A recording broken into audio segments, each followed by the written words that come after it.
Here are the 7 important money lessons that weren't taught to us in school. Number 1, money is tied to value. If you can provide someone with value that will solve their problems, they will pay a premium price for something like that. And by understanding this, it really changes your perspective on how to make money. We were taught in school to study hard, get a degree, and get a 9-to-5 job as money is tied to employment. What you study and what industry you are in may make this true to a certain extent, especially 20 years ago, but nowadays that's just not true. There are ways to make money and lots of it outside of the 9-to-5 jobs. I've taken notice that there's many people out there that's far younger than me that seems more fulfilled and are making a lot more money than I am by doing the non-traditional jobs such as becoming a YouTuber. What I realize is that making money does not have to happen when you're in your 40s, 50s or 60s, and you don't have to follow the linear path to get there. Instead, it has to do with how much value you provide. That's what money is attached to, the amount of value you provide and to how many people you provide that value to. The second thing that's never taught in school is the importance of budgeting. You will never find a successfully run business that does not have a comprehensive budget sheet detailing all the income and expenses. This fundamental principle of tracking finances seems like a no-brainer in the business world. It's essential for planning, it's essential for growth, and it's essential for longevity. But when we take this simple principle and apply it to our personal life,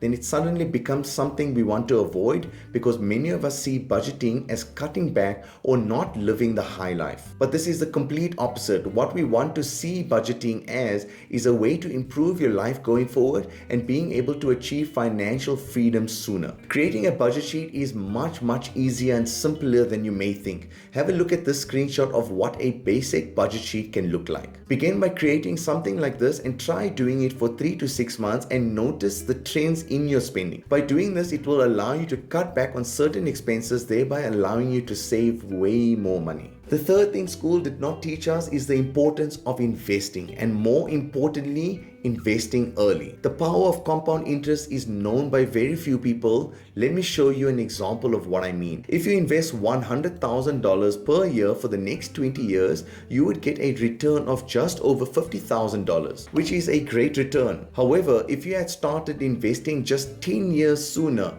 instead of $50,000, that investment would be valued at over $123,000, more than double what you would have had in returns just by investing 33% longer than the 20 years, showing you the true power of compounding, which is never really taught in school. The next thing school never taught us is that your career is your number one money-making tool, so make sure you do what you love. Many people out there are working in a job that they feel unfulfilled on, or worse yet, working at a job that you despise. So many people feel that it's almost become a norm that it's not normal to enjoy your job. The only thing that your job is meant to do for you is to provide you with an income so that you can use that money to enjoy things outside of the workplace. And this is simply not true. You spend a large chunk of your day at work, and it's important to feel happy and fulfilled at your workplace. We are taught in school to study hard, get good grades so that you can get a well-paying job. We are not taught the importance of finding a job that you are truly fulfilled in, and that's what brings you joy. Most people either love their job but aren't paid well, or hate their job but are paid extremely well. Finding the balance between the two would be an ideal scenario.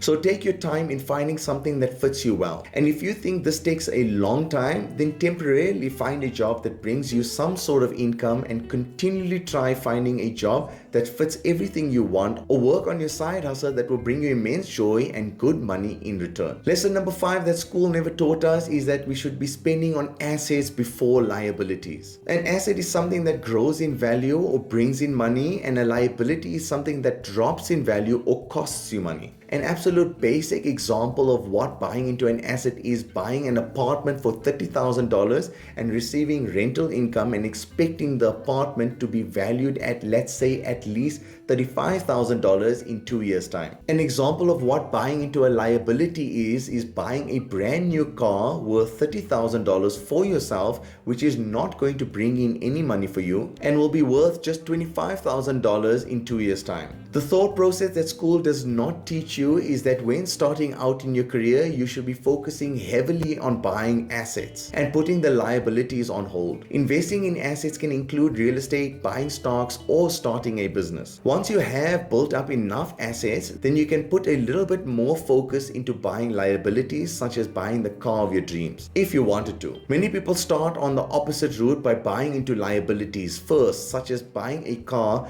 going on expensive holidays, and buying branded clothing before they have built up their net worth. Doing this will result in living in a continual debt, unhappy, and stressful life. So remember, always buy into assets before liabilities. The sixth thing school didn't teach us is to be prepared for emergencies. Emergencies are unplanned events that happen in your life that may require you to pay a large sum of money upfront. Sometimes life happens and you are required to pay a large sum of money in an extremely short amount of time. This could be anything from a medical emergency to making things easier for you in life. Most people in America do not have enough money in the emergency fund. Your emergency fund should have 3 to 6 months of your monthly expenses in it. It should be liquid money, meaning you'd be able to withdraw within a day without incurring a cost to it. This means that if your monthly expenses are $1,000, you should have at least $3,000 in your emergency fund. And of course, this fund should only be used during an emergency. Ensuring that the emergency fund that you have is in a high yield savings account,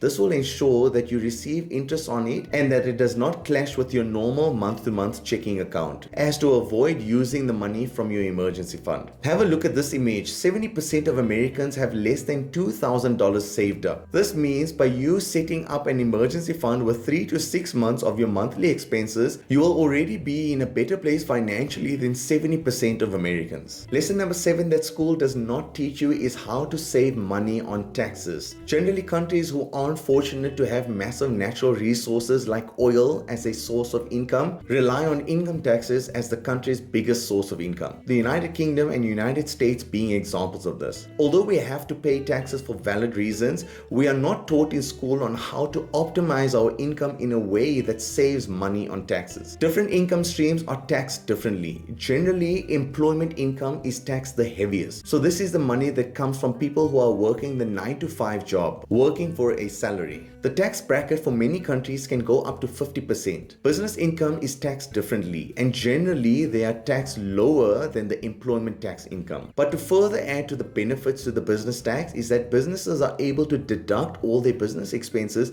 before being charged tax, which will reduce your business tax bill even further. And investment income is also favorable when it comes to taxes. Contributing to a work-based pension fund will give you tax deductions. You will not see any of these favorable tax benefits with employment income. Even a basic understanding about all the tax rules would be beneficial, but none of this is ever taught in school because it goes against the government system, as they do not want to earn less money from taxes. Those are the 7 essential money lessons that school does not teach you but should. Please share your thoughts on what you guys think about them and what you would add to this list. Like and subscribe for more.